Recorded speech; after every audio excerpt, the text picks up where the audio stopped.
All right, as we get started taking a look at our A+ hardware items, we're going to start with just a PC overview here, where we're getting just kind of a bird's eye view of the various types of components you can expect to see on a computer. We're not going to be addressing any of the peripherals, such as cameras or keyboard and even mouse. We're going to be looking really pretty much at the case itself and where things go. So we'll start with just a visual tour here of a computer case. And these are just going to be photographs that I have taken that will help to highlight to you some of the key areas of that computer. We'll start with the exterior case. Just want to show you where things go on the front and back of the computer, how the door might attach to the case, things of this nature. Most things these days are going to be ATX style cases. We'll talk more about the various formats as we go later on, possibly. Then we'll also take a look, and this is important about that, at the ports and connectors. Now, this is not really case-related so much as it is what we call motherboard-related. Motherboard is kind of the central location where everything ultimately connects. Everything from your memory to the processor, hard drives, everything eventually goes to the motherboard, and that's where the ports and connectors will generally appear. But as far as the case is concerned, there will be slots or openings for these various ports or connectors that are on the motherboard. Then we'll take a look here at interior components as well. We probably won't spend a lot of time there only because the specific items we'll be addressing for each one of those types of items we'll be looking at, like video cards and expansion cards and the like, they will have their own subject at a later point in time here. But we'll take a look at some of those various components and connectors here as well. Have you ever felt just a little disoriented? Maybe you were in a situation in which you weren't really quite sure of what the correct protocol was, or what you should do, or what you should say, or something like this. It's kind of like that with me every time I get dressed in the morning. You see, I am terrible at matching clothes. In fact, half the time I'll come downstairs and either my wife or my daughter is a little fashion maven, and my wife is very good with colors and things because she does interior decorating. And so she knows all of this stuff and what goes with what. And I'll come down and she'll say, well, that's a primary color with an earth tone. You shouldn't be wearing that. I have no idea what she's saying. Eventually, what she's actually done, she's actually gone into my closet and she's labeled different racks of clothing, you know, kind of like this goes with this. And so now I'm supposed to kind of match only according to whatever she's told me I'm supposed to wear. And ever since then, I've been, you know, pretty snappy, if I do say, a pretty snazzy dresser. But what can I say? I'm just sartorially challenged. I guess that's the big fancy word for people that know, you know, clothing or something like this. Anyway, it's kind of like that with computers as well. You might be a career changer. Maybe you've done something else all your life, or you're just getting started with PCs and you want to learn about the computer industry. You know, I'll start talking about a lot of different things in some depth. And if you don't already have some foundation in what these things are that I'm talking about, you might start to feel a little bit lost. So I want to take this first opportunity to take a look at many of the different components of a computer, at least on a visual inspection, so that you can kind of find your way around and not feel quite as lost as I do when I'm in the closet trying to pick out clothes in the morning. Now, as I show you some various photographs, these are just some photographs that I've taken of a system, and I do have photographic equipment. Many of you that may have taken some of my courses in the past know that I am also a photographer. The stuff that I've taken here is fairly simple. I haven't been too elaborate in my setup with this and everything, but I did want to show you some of the things that you might expect to see. So, for example, here is just a computer that I happen to have around. It's a fairly recent computer, so it should be pretty well up to date in terms of the things that you might expect to see. Here we have let me just kind of zoom in on this. Here we have over to the side a door that just swung open. Very often those doors can be locked. And if you look over here on the side, you can't really see it very well from this angle, but there's actually a lock there so that if we wanted to lock that down, there's a circular key that we could use to do so. And then we also have here in the front, we just have a DVD and or CD-ROM drive up at the top. And sometimes you can't tell until you get a little bit closer. Some of them are not very well marked at all. This one, for example, is just a DVD player. That's why, I don't know if you can see it, it's kind of faint there because it doesn't stand out, but it's just a DVD-ROM. In other words, I can only play or read DVDs off of this. And we'll talk more about these various types of drive here in an upcoming nugget. We call videos in CBT Nuggets land, we call them nuggets. So in an upcoming nugget, you're going to see some more detail about that. This is just a low, I don't want to say low end, but it's an inexpensive. How about that? Okay, it's an inexpensive DVD RW drive. So this one's capable of reading and writing data to DVDs. Neither one of these are Blu-ray DVD readers or players or recorders. But anyway, I'll get into more detail, like I said, about those in a later nugget. But here you'll very often see these close to the top. And the reason why you see them close to the top, because if you'll notice that you could put it lower down here. There's a couple of blanks here where I could pop those out and move these two drives down here a little bit lower. But very often they're going to be at the top because a lot of people will keep their computers on the floor, under their desk or something like this, and it makes them a little bit easier to reach. And most of the time these blanks here are just pieces of plastic, and if you take off the case off the side, then you can reach around behind these and kind of pop them out. And sometimes there's also in the metal cage, there's a metal piece that you may have to twist out to pop that out, and that'll come out permanently, whereas this plastic blank could go back in if you decided to replace the drive later on or to remove the drive. For example, if I took this drive out, and then I wouldn't want just a gaping hole in here. I would want to take one of these blanks that I'd kept in my desk drawer somewhere or in a spare parts bin and put it back in there. Then this also is just a couple of LEDs. This one here is for the drive. If the drive was spinning, then it would light up some color. I can't remember what color it is. It's red or blue usually. And then this other one is just for power, and it would be constantly on as long as the power was turned on. This is the actual power button, and then this would be a reset button. Obviously, the power button I push once to turn it on if it's in a cold start state. Cold start meaning there's no power to it at all at this time. It's just plugged in. And then sometimes you'll hit the reset button, especially with Windows. Sometimes it'll lock up. So there's no response from the keyboard or mouse, or you get some other kind of a freezing error, and the user has no other alternative sometimes but to hit that reset button. That's what that's for. This is a floppy drive. This is kind of becoming an antique. There's probably, I don't know, a billion of these things around that nobody's using anymore. And the reason why is because they only store 1.44 megabytes on these in most cases. And nowadays we have flash drives which can go into USB ports. Let me zoom in here. USB ports such as these down here. Ooh, I got a little dust in that one. I got to blow that out. Anyway, so these things are kind of obsolete now. There may still be some pieces of software or some older software that you have laying around that you still need to have or the customer still needs to have that's only available on a floppy disk, and that's where we would put into this floppy drive. And so you may still need to have one every now and then, but even more convenient is these things are now available on a USB port, so they're portable. And they're a self-enclosed case. On the other end would be a USB cable, which you can plug into one of these what we call USB ports. USB stands for Universal Serial Bus. Again, all of these things I'm talking about, we'll get into more detail later on. Here we have card readers. This one will read an SM, an MS, or an SD card. Up here at the top, various different formats you can use, for example, things that might come out of phones or cameras. Especially if it comes out of a phone, you probably also have to have an adapter, which takes a small memory card, puts it inside of a larger adapter so that it will go in here without you sticking that little small memory card in there and having it get lost forever or having to tweezer it out or something. This is a compact flash slot right here, which is what I use for my photography and for my cameras. It's a larger slot for a different kind of memory. And these are our USB ports. You might have multiple ones there. This is FireWire, and this is also FireWire, just two different sizes for FireWire. Again, we'll be discussing more of those things as we go.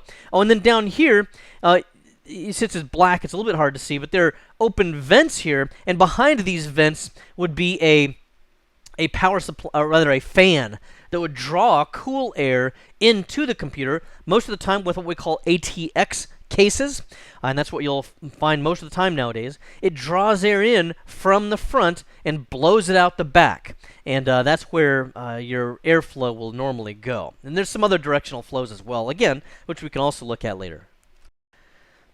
And then here on the back of the computer, notice that there's nothing there right now. This is actually a brand new case that I got a while back, and with this one, we don't really see anything going on right now. Oops, I kind of zoomed in fast there.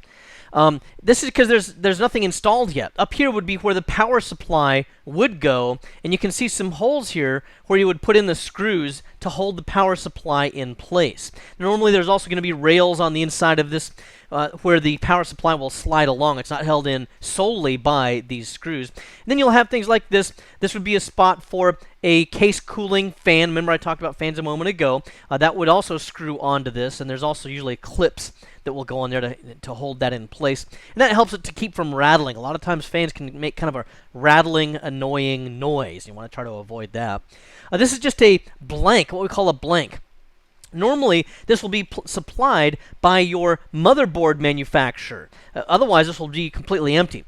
And then the motherboard manufacturer will give you a blank that fits this, and this should be an industry standard empty slot right here, or blank, so that all manufacturers can create blanks that would fit inside of this. And then, depending on what kind of motherboard it is, it may or may not have little ports here, for example, for PS2 keyboard and mouse. Most of the time we're using USB keyboards and mouse, but there's still plenty of these around. Okay, and these are color-coded. The green is for the mouse, and the purple, in the industry standard, is for the keyboard. And then we also have here USB ports that would go in here. We don't really see the ports there yet, of course, because this is, again, a blank. And you might see serial ports, parallel ports. Those, again, are other things that you're not seeing much of anymore in new motherboards because they're kind of becoming obsolete, just like floppy drives. Here's a game port. Again, that could become obsolete as well because most of the time we're using USB ports for that as well. That's why a lot of new computers may have 8 or 10 or more USB ports that you can use, and if you need even more than that, you can use something called a USB hub to kind of expand that out. It's kind of like a power strip, you know, like a 6-outlet power strip, only it's for USB ports, so you can expand out your capabilities.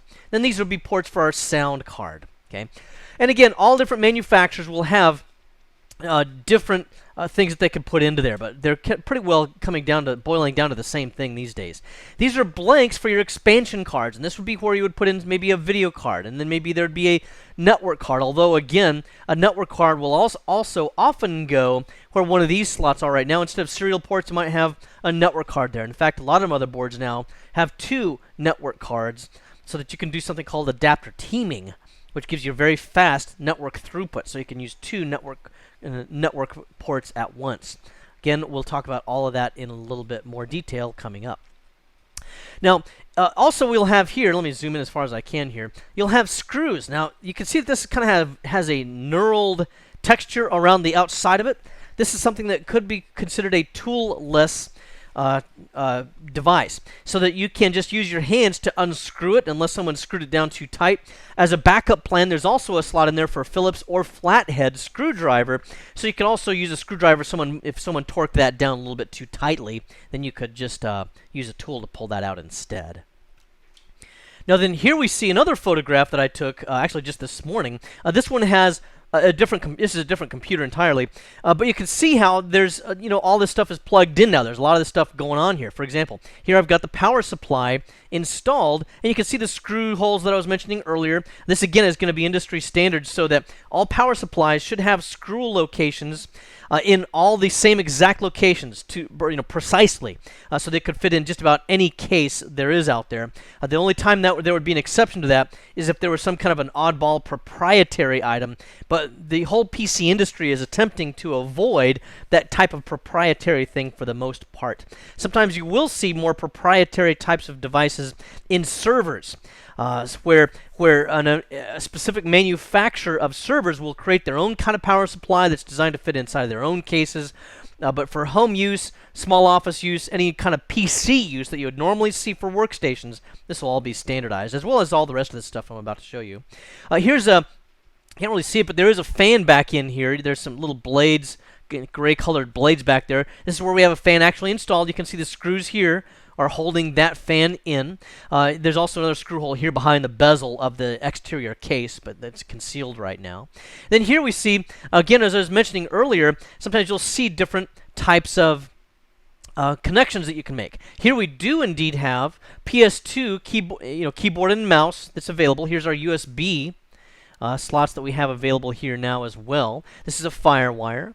And then you can see the serial ports as well as the parallel port that are installed here as well in this motherboard. By the way, all of these ports back here in this whole rectangular section that I'm showing you are actually part of the motherboard. They just stand up vertically off of the motherboard, and they should fit perfectly into these locations. And they're held in place by a little tension. You can see there are some little metal prongs that push back against these ports here.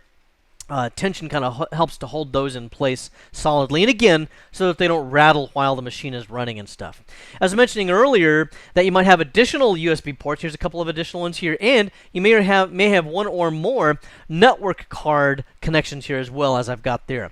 Then pink is normally designated as a microphone port. So if I had a mic, I would plug that in there possibly. Then green normally is for out for speakers. And then this is another input for some other kind of an audio device, maybe such as an iPod, an MP3 player, some other type, camera, some other type of a device that has an audio input that you want to plug into your sound card so that you can then use elsewhere.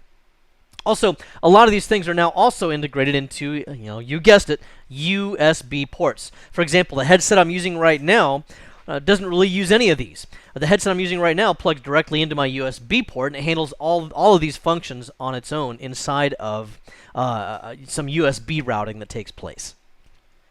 Let's see what else we got here. Let's move it back in a little bit further. Now this is important. This is a video card. There's a number of different ways of doing this right now.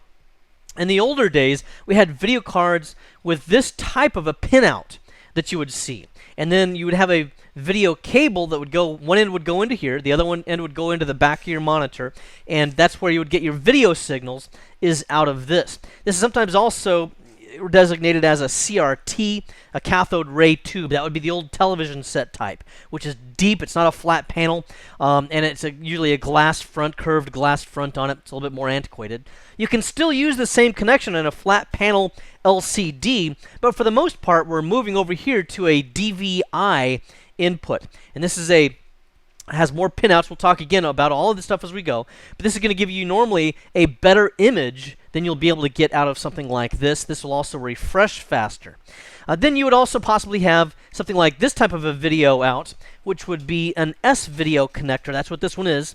And this is a pretty high quality video signal, but not as good as a DVI. But just a different option that this video card manufacturer has made available because they don't know what kind of monitors we have or what kind of video out we need. One thing you'll also see is, and we'll talk about this as well, is something called, this actually has a couple of different names, and one of them is like Crossfire. So that would be where you would have a video card manufacturer that gives you the privilege of buying 2 of their video cards.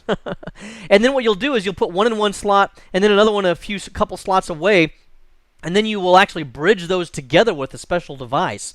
And then you will have 2 cards providing all the processing power for video, and then all the video will come out of one of the cards, for example, potentially, and it will give you, at least theoretically, about twice the video performance that you would get out of one video card. Okay, and that's going to be more important for people that do high-end animation or power gaming, things like this.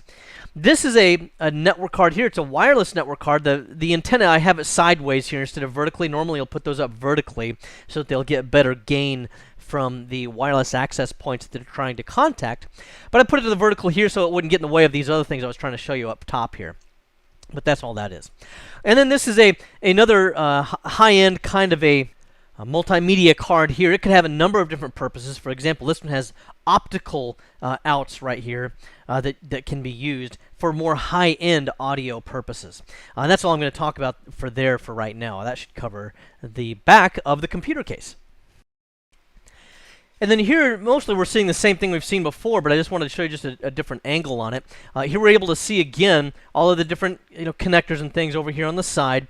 Do notice that, depending on the case manufacturer, they may have latches, something like this. Notice that these are also lockable with that circular type of a key that you may have seen before. I'm missing a screw right here, so you can see the paint is rubbed off from where I had screwed it down before, but apparently I forgot to put a screw back there. Sometimes you'll run into that.